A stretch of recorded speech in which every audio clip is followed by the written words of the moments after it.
কলকাতায় এক বন্ধু চাকরি করে, তার কাছে বিষয়টা শুনেছিলাম। কয়েক বছর আগে তিনজলা অঞ্চলে একজনের খপ্পরে পড়ে আমার বন্ধুটি সেখানে ঢুকেছিল। তিনজলায় কি বলবো, ভাষায় বোঝাতে পারছে না। মনে হলো যেন জীবন্ত নরক দর্শন করে এসেছে। তো ঘুপচি গলি, সেখানে সূর্যের আলো কোনোদিন হয়তো ঢোকে না। চারিদিকে আবর্জনা, নর্দমা, পচা মাংসের গন্ধ। লোকজনকে দেখলে মনে হয় ভারত না পাকিস্তানের ধুরন্ধর খ্যাত ল্যারি শহরের কোনো অলি অন্ধ গলিতে ঢুকে পড়েছে।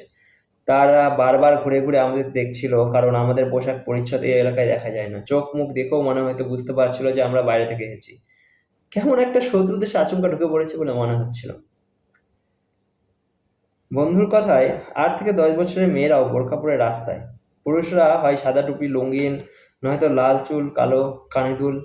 বাংলা ভাষা কোথাও শোনা যাচ্ছিল না। বাড়িগুলো যে কোনো আমলে তৈরি, কারা তৈরি করেছে বলা দুষ্কর, কিন্তু ওই রকম বাড়িতে মানুষ কিভাবে থাকে সেটা ভেবে তাজ্জব হয়ে যাচ্ছিল বন্ধুটি। আমার বন্ধু বলল যে, দেখ, এরকম মনে হচ্ছে এই বাড়িগুলো একটু খুঁজলেই কোটি কোটি টাকা পাওয়া যাবে এদিক ওদিক লোকানো, আর তার সাথে বিভিন্ন রকমের ড্রাগস, হস্তার কাটা বন্দুক। এগুলো নাকি খুব সহজলভ্য, তবে যে কেউ গেলে পাবে না, উল্টে অন্যরকম ক্ষতি হওয়ার সম্ভাবনা। আরো অনেক কথাই বলেছিল, সেগুলো আর ভিডিওতে বলছি না। আমাকে ইসলামোফোব বলা হবে, যদিও অনেকদিন আগেই আমি এই নামে ডাকা হয়েছে। যাই হোক, বেশি আর কথা বাড়াবো না। জীবদ্দশায় যদি নরক দর্শন করতে হয়, তাহলে ওই অঞ্চলগুলো একটু ঢু মেরে দেখে আসতে পারেন।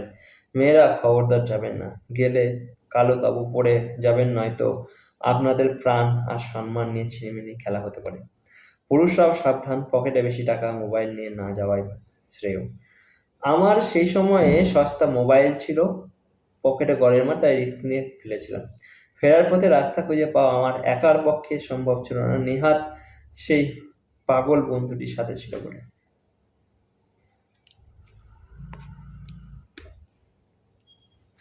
যখন ওই অঞ্চল থেকে বেরোলাম, তখন মনে হলো আমার বুকে শ্বাস নেই। বাইরে এসে বুক ভরে শ্বাস নিতে পারছি।